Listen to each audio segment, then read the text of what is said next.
Good morning, my brothers and sisters. Welcome to episode number 62 in the book of Genesis. Today's going to be about squeezing all the juice out of a genealogy.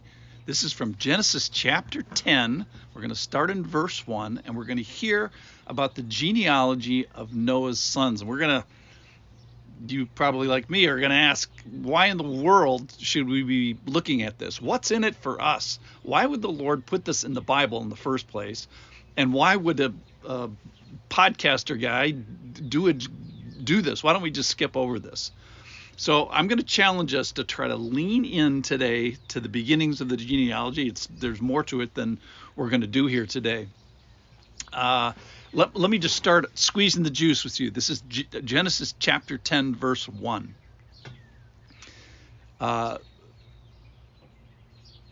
This is verse 2. The sons of Japheth. So Noah had three sons. The sons of Japheth, so now we're going to do the next generation: Gomer, Magog, Madai, Javan, Tubal, Mesech, and Tiras. The sons of Gomer: Ashkenaz, Riptha, and Togmarah. Verse 4. The sons of Javan: Elisha, Tarshish, Kittim, Donam. From these, the coastland peoples, that is the Mediterranean coastland peoples, spread in their lands, each with his own language, by their clans, in their nations. So let's just pause right here. So this is one of the sons of Noah. There's three sons. This is one of them. And we go from individual people to now suddenly we're going to hear about nations in big areas like the size of Turkey. And some of the places that are people that are referred to here are going to occupy the Black Sea and the island of Cyprus and the island of Rhodes and the country that we would call today Armenia. These big swaths of land and big people. So we've kind of gone from microscopic Adam and Eve and Noah with 8 people on the ark, and we're kind of blowing up epically here. And so it's like you go from people that you could fit in a minivan to way more people than you could fit in a minivan. So the scale just goes big. So why would we want to lean in here? Why would we want to squeeze the juice? Well, completeness, number one thing. The Bible's full of stuff. We should know it all. We believe in all the Bible. We teach all the Bible. And even stuff that's kind of, I would call, inconvenient, which would be genealogies, exposits the heart of God. And we teach all the Bible because God's in all of it. So we may need to dial up our effort and dial up the study, but keep asking, why is this here? So we talked about the genealogy of Adam and Eve, and one of the points we made there was genealogy is the point. Something happened after Noah. So the rescue worked. The boat was affected. Noah's ark actually worked. It saved humanity. And here now we're hearing about humanity reproducing into the millions. So that's the good news. The bad news is it was with people, and people continued their nakedness, their drunkenness, and their impaired family. And maybe this sounds familiar to you because the rebellion that kind of started way back when continues to this day. So rebellion from God, rebellion to his word, rebellion of his people. Another reason for doing the genealogy is the organization of Genesis. These are the generations is used 10 times in the book of Genesis. This is the second time. The first was at the genealogy of Adam and Eve. The second one's the genealogy now of Noah.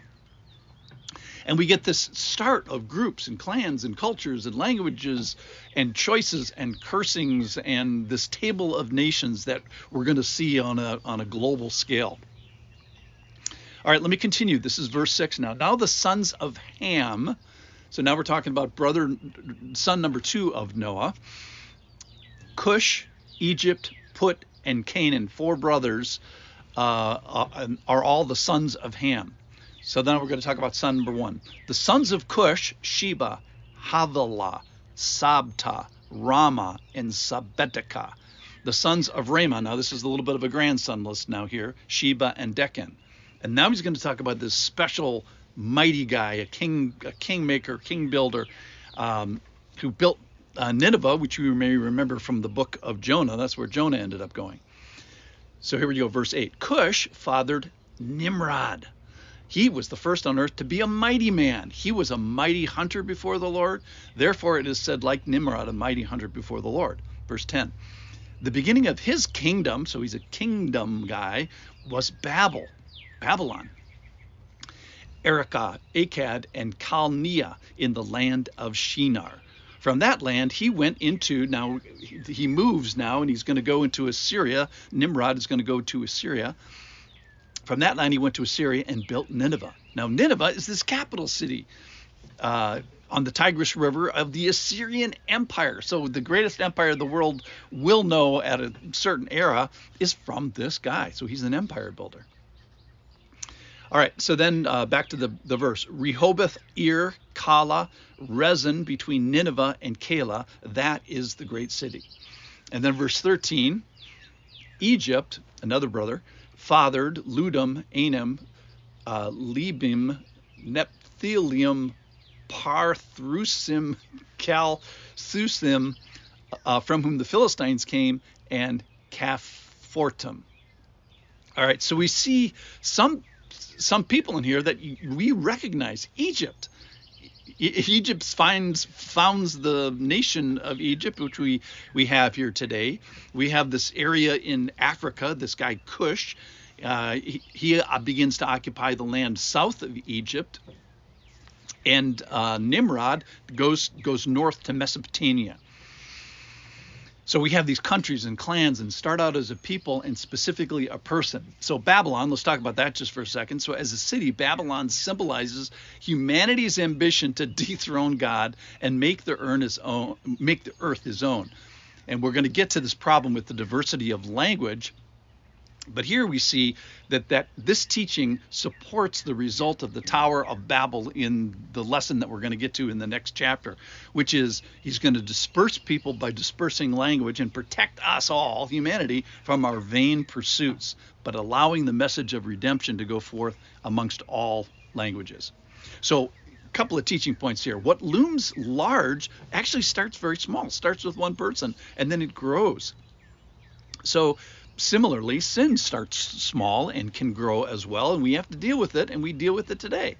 So if you were a mother or father of a nation someday, what footing would you like to start out on? Rightness with God starts small, so deal with it today. Be faithful in small things. Be faithful in small thoughts. Be faithful in small action. These are real people, real places, and world history is going to start. So let's take our sins seriously, because it grows. That's enough for today. We're going to get back to the seriousness of a genealogy as we squeeze the juice out of this genealogy. Thanks for listening.